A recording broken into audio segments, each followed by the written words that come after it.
Bonjour மக்களே, இப்போது terrace video தான் வந்து பார்க்க போகிறோம்.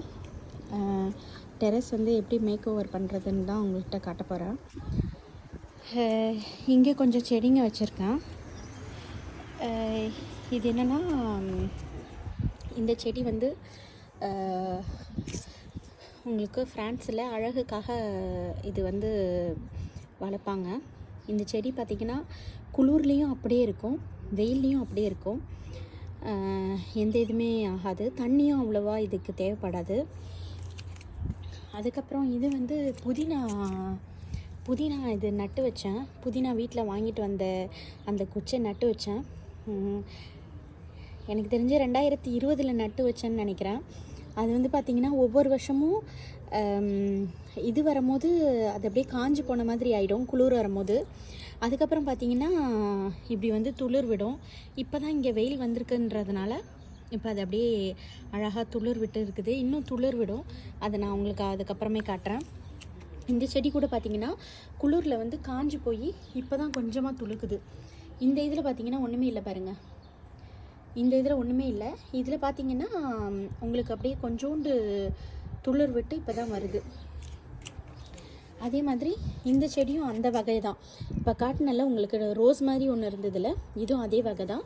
இது குளிர்லேயும் ஒன்றும் ஆகாது. இந்த செடிங்க எல்லாமே இந்த இந்த ஜாடியில் இருக்கிற எல்லா செடிங்களுமே குளிர்லலாம் ஒன்றுமே ஆகாது, அப்படியே இருக்கும்.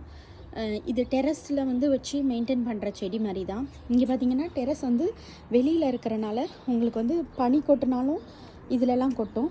பனி கொட்டினா கூட இது இந்த செடிங்க வந்து ஒன்றுமே ஆகாது, அப்படியே வந்து இருக்கும். அதுக்கப்புறம் இந்த செடி பார்த்திங்கன்னா ஃப்ரான்ஸில் வந்து இது தான் சொல்லுவாங்க. இது இந்தியாவில் என்ன பேருன்னு எனக்கு தெரியல. உங்களுக்கு பேர் தெரிஞ்சால் கமெண்ட் பண்ணுங்கள். இது வந்து அங்கே காட்டினல அதே செடி தான். இதை வந்து ஃப்ரான்ஸில் வந்து லொரியேன்னு சொல்லுவாங்க. அதாவது நம்ம வந்து பிரியாணிக்கு வந்து பிரியாணி இலை போடுவோம்ல, அதே மாதிரி இது வந்து ஃப்ரான்ஸில் வந்து அந்த இலை மாதிரி வாசனைக்கு வந்து போடுவாங்க. ஆனால் வந்து இது வந்து லொரியே அப்படின்னு சொல்லிட்டு இது பேர் சொல்லுவாங்க ஃப்ரெஞ்சில். இது வந்து பார்த்திங்கன்னா இது ஒரு புதினா செடி தான். இந்த புதினா செடி பார்த்திங்கன்னா உங்களுக்கு வந்து வித்தியாசமான புதினா செடி. இது வந்து புதினா ஃப்ளேவர்லேயும் இருக்கும், அதே மாதிரி துளசியும் இருக்கும். இந்த இலையை நீங்கள் பிச்சு சாப்பிட்டிங்கன்னா புதினா மாதிரியும் டேஸ்ட்டு கொடுக்கும், துளசி சாப்பிட்ற மாதிரியும் இருக்கும். ரெண்டுமான டேஸ்ட்டு வரும்.